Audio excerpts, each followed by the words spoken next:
I've been fascinated by science fiction since before I could even speak. I was a year and a half old when they released the first Star Wars movie, and I've been working on making my own sci-fi for nearly as long.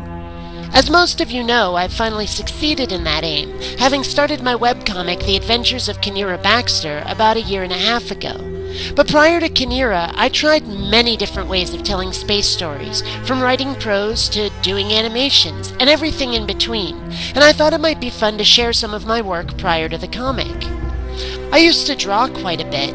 I'm not very good at it. Better than some, sure, but not good enough to go professional by any stretch. These are from more than 10 years ago, and you may notice some Star Wars influence in here, maybe a smidge or two of the Jetsons. And if you really look, you can see some shades of Kynira Baxter in these drawings. I wouldn't even think up Kynira for years later, but the elements were there. This one I always thought of as the resulting offspring of a mating between Lara Croft and Luke Skywalker. Again, you can kind of see some Kynira in her if you look really closely, though this one is more of a spiritual resemblance than a physical one, and yet it's kind of there. But these are my best drawings. It's important to remember that everything else I've ever done by hand is worse. There was no way I was going to make it as a hand-drawn artist. Eventually, I got a computer that could handle 3D animation, and that's when I really found my medium. It took me a while, but I began to get competent enough to consider animating something huge. I started work on a Star Wars fan film called The Last Remnants. I swear I'll finish it someday. Honest. For it, I had to make a lot of 3D models, a lot of sci-fi characters.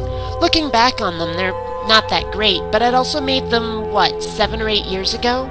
I've gotten better since then. I was also playing with toon shading. I thought it'd be interesting to have a cartoonish fan film. You might notice some Kynira Baxter elements in these characters too, I think.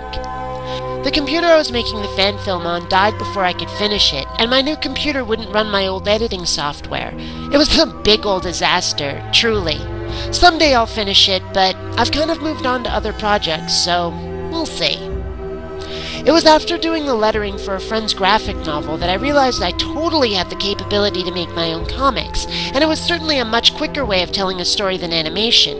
If I tried to animate Kynira Baxter instead of doing it as a comic, I wouldn't be past page 10 by now, frankly. I think you can see some of the same elements, the same themes running through the characters of Kynira Baxter that were in the original drawings. In a lot of ways, I was also going for a kind of Jetsons/Futurama look, that kind of old 60s style, but obviously mixed with some contemporary and practical NASA elements. It took me a very long time to realize that it isn't space that I love, it's science fiction. The reality isn't nearly as cool as what we can think up in our heads. Reality is always more dangerous, more expensive, less flashy, and probably about to dribble slime or mud on you, if not just kill you in nasty ways, when you're not looking. The appeal of fiction is obvious. It's important to be able to identify the difference, of course, but I accepted a long time ago that the world isn't going to be what I want, what I can dream up. So I make it myself and live vicariously through fiction. It makes me happy. I hope you've enjoyed this romp through some BionicDance history. Until next time, fellow space travelers.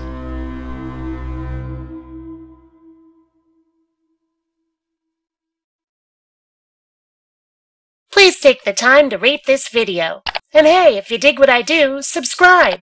You might also enjoy my webcomic, The Adventures of Kynira Baxter. You'll find a link in the info bar. Droids don't pull people's arms out of their sockets when their videos aren't rated. Bionic dances are known to do that.